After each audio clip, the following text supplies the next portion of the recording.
Hi Bloxy! Today we're going to teach you a little bit about a specific movement within feminism called ecofeminism. Ecofeminism began between the late 1970s and the early 1980s, and it was started by women in academia and the professional world. At this point, it was just a simple idea, and over the years, it has evolved to include many divisions, such as Christian, radical, or vegetarian ecofeminism. Please watch the first 2 minutes and 10 seconds of this video to hear a different explanation of ecofeminism. Ecofeminism describes using a particular lens of environmental and social problems to look at feminism in a new light.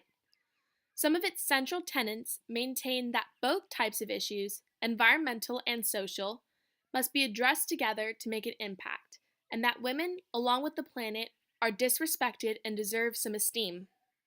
Another important idea is the contradiction between matriarchal Earth and masculine society. The focal point of ecofeminism is essentially woman and the earth and the relationship that they hold. So, ecofeminism examines connections between woman and nature and how both are treated in such a male centric society. And it addresses a common misconception that social and environmental justice are in completely different realms, but realistically, they have common goals, and sometimes to address one another, they need to address those common goals as well.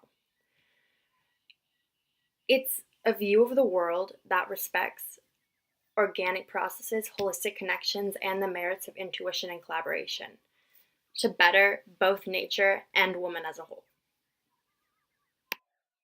Like I mentioned before, women's contributions to society in regards to agriculture are often overlooked. In general, ecofeminism strives to raise awareness that women do the majority of food production in the world. Advertising excludes female contributions, making women invisible. In addition, any idea of ecofeminism maintains that women should be teachers for cooking and that a woman is somehow involved in every meal, whether it is production or cooking. Also, women need to foster a respect for food that has been lost in our society. Women do a majority of the world's food and agricultural production, as well as managing of household economies, especially in developing countries. But due to advertising, some women are left uncredited. 1 in 10 people lack access to safe water, and in developing countries, the burden for providing water, such as washing, cooking, and cleaning, is on the woman. This means traveling miles and carrying heavy loads of water every day. A woman spends 6 hours a day, which is 42 hours a week, or 91 days a year, collecting water, which is equivalent to a full-time job, impacting the woman's ability to go to school, consequently, their upward social mobility in society.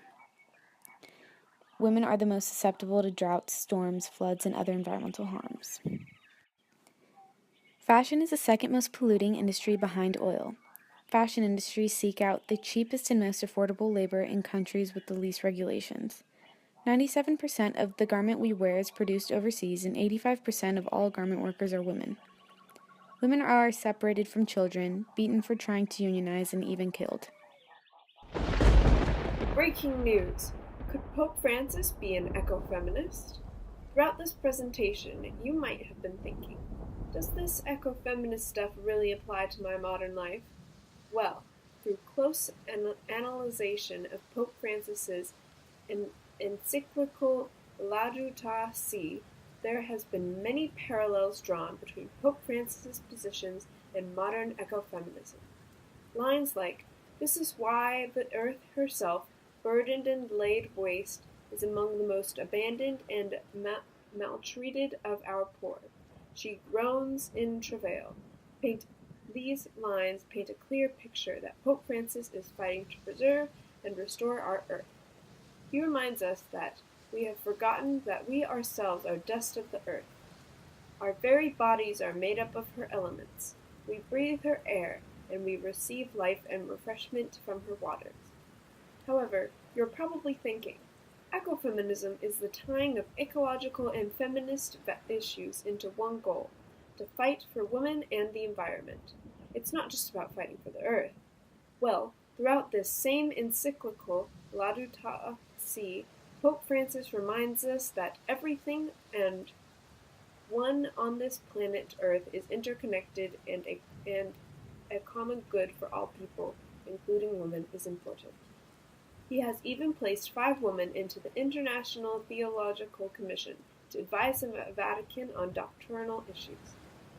Ecofeminism has worked to show how clothing and modern manufacturing methods only end up polluting the earth, while Pope Francis has only criticized our industrial society. He states that the cultural prosperity deadens us. We are thrilled if the market offers us something new to purchase. In the meantime, all those lives stunted for lack of opportunity seem a mere spectacle. They fail to move us. Despite never claiming to be part of the ecofeminist movement, Pope Francis has definitely used some of the cause's central ideas in his teachings. Now, back to the presentation. Women remained unsatisfied with the movement, and particularly the fact that women in developed countries failed to acknowledge how their own lifestyles were leading to further degradation in less developed countries and of Earth as a whole.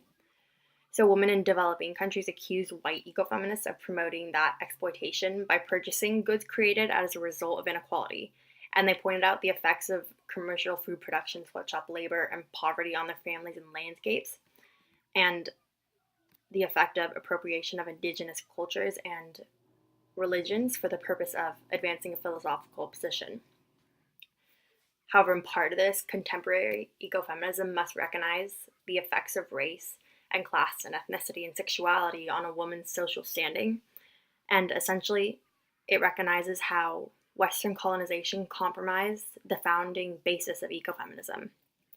Another concern that is addressed by contemporary ecofeminism is that it seems to address heterosexual women more than it does homosexual women. And to fix this, the need to incorporate the tenets of homosexual theory into ecofeminism emerged, addressing the way responses to sexuality contribute to women's oppression. And contemporary ecofeminism supports and must support a new worldview and celebration of the value of all biological systems. Here is our works cited page. Thank you guys so much for watching our video, and we can't wait to see you in class.